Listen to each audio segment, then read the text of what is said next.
Good morning दोस्तों। आज एक नए दिन की शुरुआत हो चुकी है। सुबह सुबह पहले नींद से उठा और रूम की लाइट ऑन करी। उसके बाद सोचा पहले बेड ठीक कर देता हूँ।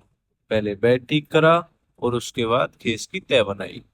भाई सुबह बेड ठीक कर दो तो लगता है आज जिंदगी कंट्रोल में है। वैसे बेड ठीक करने में 2 मिनट लगते हैं, लेकिन हिम्मत जुटाने में 10 मिनट लग जाते हैं। खैर भाई, बेड सेट हो गया और अब दिन की शुरुआत करते हैं। फिर नंबर आता है पानी की बोतल उठाने का। पानी की बोतल उठाई, फिर बाहर जाकर पानी लेकर आया और आराम से बैठकर पानी पीने लगा। सुबह सुबह ठंडा पानी पीने का मजा ही अलग होता है यार। अब नींद पूरी तरह भाग चुकी थी और मैं दिन की शुरुआत करने के लिए रेडी था। मैं बैठ के पहले सोच रहा था कि आज क्या करना है। पहले दूध लेके आऊंगा या पहले झाड़ू लगाऊं। तो मेरा डिसीजन जो है थोड़ी देर में हो गया। मैंने सोचा पहले दूध लेके आता हूँ। चलो भाई, फिर देखते हैं आज का दिन क्या नया सीन दिखाने वाला है। पानी पीने के बाद मैंने फटाफट अपना सारा काम करा। सारा काम करने के बाद फिर मैं नहा धो के मैं निकल जाता हूँ ऑफिस की तरफ। बाइक को पार्किंग में खड़ा किया और ऑफिस की तरफ चल दिया। अब असली चैलेंज ऑफिस का काम नहीं, और असली चैलेंज था ऑफिस तक पहुंचना। बैग कंधे पर था और मैं हीरो की तरह एंट्री मार रहा था। लेकिन 2 मिनट चलने के बाद हीरो वाली फीलिंग गायब हो गई। अब बारी आती है सीढ़ियाँ चढ़ने की। पहली सीढ़ी चढ़ी तो कॉन्फिडेंस फुल था।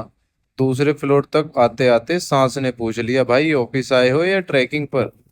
मैंने बोला, चुप कर, अटेंडेंस लगानी है। हर फ्लोर पर लग रहा था भाई ऑफिस आ गया, लेकिन ऊपर पहुंच के पता चलता था कि अभी तो और चढ़ना है। आज सुबह सुबह कार्डियो फ्री में हो रहा था। जिम की मेंबरशिप के पैसे बच रहे थे भाई। फाइनली ऑफिस के फ्लोर पर पहुंच गए। मैं आराम से अंदर गया और अपनी सीट की तरफ बढ़ने लगा।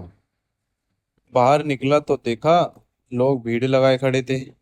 मैंने सोचा ये क्यों भीड़ लगाए हुए हैं। पता लगा यहाँ तो भाई शरबत बट रहा है। पेड़ के नीचे बैठी हुई लेडीज भी भाई गप्पे मार रही थी। लेडीज भी तुरंत उठकर उधर पहुंच गई।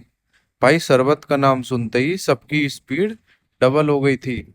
उस टाइम लग रहा था जैसे शरबत नहीं, कोई लिमिटेड ऑफर चल रहा हो। हर कोई वहां से निकलता हुआ शरबत का आनंद ले रहा था। फिर मैं आराम से ऑफिस में बैठ गया और हाथ में पेन पकड़ लिया। अब मैं कुछ सोच रहा था, लेकिन क्या सोच रहा था ये मुझे भी नहीं पता। बाहर से देखने वाले को लग रहा होगा कि कोई बड़ी प्लानिंग चल रही है, और अंदर से दिमाग सोच रहा था शाम को खाने में क्या खाया जाए। हाथ में पेन था लेकिन दिमाग पूरा खाने पे लगा हुआ था। आखिर मैंने सोचा पहले पेट पूजा करी जाए। बस फिर क्या था, कुर्सी छोड़ी और खाने की तरफ चल दिया। उस टाइम मेरे और खाने के बीच में कोई नहीं आ सकता था। नीचे पहुंचकर मैंने सोचा जब सब शरबत पी रहे हैं तो मैं क्यों पीछे हटूं। मैं पहुंचा और मैंने भी शरबत ले लिया। भाई गर्मी में ठंडा शरबत मिल जाए तो मूड ही फ्रेश हो जाता है। पहले घूंट पीते ही लगा कि आज का डिसीजन बिल्कुल सही था। जब लास्ट घूंट पी तो मेरे दिमाग में आया कि एक गिलास और होना चाहिए था, लेकिन मैं तब तक आगे निकल चुका था। फिर मैंने सोचा जब वापसी आऊंगा तो एक गिलास तब ले लूंगा। आज लंच में राजमा चावल मिले थे और भाई नाम सुनते ही मूड फ्रेश हो गया। मैंने प्लेट उठाई और सीधा राजमा चावल पर अटैक कर दिया। पहला निवाला खाते ही लगा कि आज लंच सक्सेसफुल हो गया। राजमा चावल का अपना ही लेवल होता है भाई। पेट भी खुश और दिल भी खुश। मेरी नजर सामने पड़ी तो एक अंकल बाइक लेकर गिर गए थे। अच्छी बात ये थी कि अंकल के कोई चोट नहीं लगी। आज धूप ने तो पूरा टेस्ट ले रखा था भाई। मैं सीधा पेड़ के नीचे जाकर खड़ा हो गया, क्योंकि पसीना रुकने का नाम ही नहीं ले रहा था। उस टाइम पेड़ की छांव मुझे किसी 5 स्टार होटल की एसी से कम नहीं लग रही थी। आखिरकार आज का ऑफिस का सारा काम कंप्लीट हो गया था। जैसे ही काम खत्म हुआ मैंने सबसे पहले अपना बैग उठाया। भाई शाम को बैग उठाते ही जो खुशी मिलती है ना, उसका अलग ही लेवल होता है। अब ऑफिस को बाय बाय बोलने का टाइम आ चुका था। मैं आराम से ऑफिस से बाहर निकला और घर की तरफ चल दिया। पूरा दिन ऑफिस में निकल गया था। अब थोड़ा सुकून चाहिए था। रास्ते में सोच रहा था कि आज का दिन भी काफी इंटरेस्टिंग रहा। और जाम तो भाई डेली मिलता ही है, इसकी तो अब आदत लग चुकी है। चलो भाई, अब घर की तरफ सफर शुरू करते हैं। मुझे कल घर जाना था लेकिन एक प्रॉब्लम थी। मेरे बैग की चेन खराब हुई पड़ी थी। सबसे पहले मैं बैग ढूंढने लगा कि मैंने रखा कहाँ था।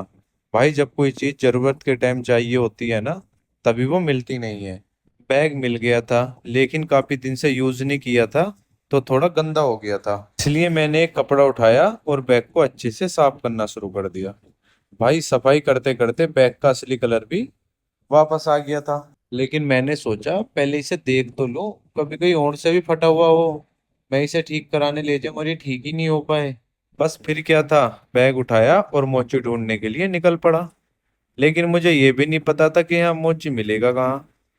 मैं इधर उधर देखते हुए सोच रहा था, भाई आज मोची ढूंढना भी एक मिशन बन गया है। सामने एक लड़का खड़ा हुआ, मेरी तरफ देख के मुस्कुराया। मैंने सोचा शायद इसे पता है कि यह मोची कहाँ है। काफी देर ढूंढने के बाद आखिरकार मोची मिल ही गया। मोची अंकल काफी उम्र वाले थे, लेकिन काम बड़े आराम से कर रहे थे। अंकल एक छोटी सी जगह पर बैठे थे और आसपास थोड़ी कीचड़ भी थी। मैं अंकल के पास गया और उन्हें बैग दिखाया। अंकल ने मेरा बैग वेटिंग में रख दिया। पहले अंकल ने बैग की जांच करी। फिर क्या था, फिर उन्होंने अपने हथियार उठाए और लग गए काम पर। मैं वहीं खड़ा ऐसे देख रहा था जैसे डॉक्टर ऑपरेशन कर रहा हो। अंकल ने 20 रुपए में बैग का ऑपरेशन किया और मैं अपने बैग को कंधे पे टांग कर घर की तरफ लेकर चल पड़ा। भाई मैंने सोचा बहुत सारे कपड़े गंदे थे, यहाँ धुलने की टेंशन क्या लेता, तो इन्हें घर ही लेके चलता हूँ। मैंने पहले सारे कपड़े एक जगह इकट्ठे किए। और भाई फिर स्टार्ट होता है असली काम। मैंने पहले जो है सारे कपड़ों की एक एक करके तय बनाई। तय बना के जो है मैंने सारे कपड़े साइड में रखे। फिर मैंने हर एक कपड़े को एक एक करके बैग के अंदर रखता गया। मैं सोच रहा था कि इस बार सारे कपड़े ले जाता हूँ, फिर जब अगले वीक घर जाऊंगा फिर तब और ले जाऊंगा। क्योंकि एक वीक के कपड़े ये सारे थे, घर जाके धुलवा के प्रेस करके तो ले आऊंगा। यहाँ फिर काम भी नहीं करना पड़ेगा। जब अगले वीक जाऊंगा तो इतने गंदे होंगे, फिर इन्हें दोबारा ले जाऊंगा। भाई कपड़े तो पैक हो गए थे, लेकिन बैग की चैन को बहुत आराम से लगाना था, क्योंकि ये अभी ठीक होकर आया था। और मैं बैग को उठा के देखता हूँ इसमें कितना वेट हो गया। फिर उसके बाद बैग को साइड में रख देता हूँ और जिम का टाइम हो जाता है, मैं रेडी होकर जिम की ओर निकल पड़ता हूँ। जैसे ही जिम में एंट्री मारी, ट्रेनर ने एक लुक दिया और बोला आज लेग डे है। और मैं अंदर ही अंदर सोचने लगा, भाई यही तो प्रॉब्लम है। फिर भाई मैंने हिम्मत नहीं हारी और मैं पहुंच जाता हूँ फिर रोड के पास में। रोड में मैंने बेट लगाया, रोड को कंधे पे रखा और स्क्वाड लगाना शुरू किया। हर स्क्वाड में लेग से आवाज आ रही थी, भाई रुक जा, अब नहीं उठा जा रहा। लेकिन फिर क्या था, मैं भी लगा हुआ था। जोर लगा के हैसा, इतना जोर लगाने के बाद फिर भी मैंने हिम्मत नहीं हारी। मैं गया मशीन के पास और सोचा आज तो लेग को और अपडेट कर देता हूँ। लेकिन पहले सेट के बाद ही लग गया, भाई ये तो रियल स्ट्रगल है। हर रैप के साथ मैं सोच रहा था कल चल पाऊंगा या नहीं, लेकिन मैं खुद को अंदर ही अंदर मोटिवेट कर रहा था, चल भाई एक और सेट, चैंपियन बनना है। और मैंने ट्रेनर से बोला अब बस हो गया, इतना ही काफी है। लेकिन ट्रेनर ने बोला थोड़े साइकिल भी कर लो। और मैं गया जिम के अंदर वाली साइकिल मशीन पर। जैसे ही साइकिल स्टार्ट की, मेरी लेग्स ने मुझे ऐसे देखा जैसे बोल रहे हो कि अब हम स्ट्राइक पर जा रहे हैं। मैं पेंडल मार रहा था और हर सेकंड लग रहा था जैसे स्लो मोशन टॉर्चर चल रहा हो। दिल में बस एक ही थॉट था, ये जिम है या स्टेमिना का फाइनल एग्जाम। फिर भी मैंने कंप्लीट किया और निकल गया जिम से ऐसे जैसे कोई मिशन कंप्लीट करके आया हूँ। और गाइस मिलते हैं कल एक नए ब्लॉग में, एक और नई स्टोरी, एक और नए धमाके के साथ। अगर आपको वीडियो अच्छी लगी हो तो लाइक शेयर एंड सब्सक्राइब जरूर करें। मिलते हैं नेक्स्ट ब्लॉग में, तब तक के लिए टाटा बाय बाय।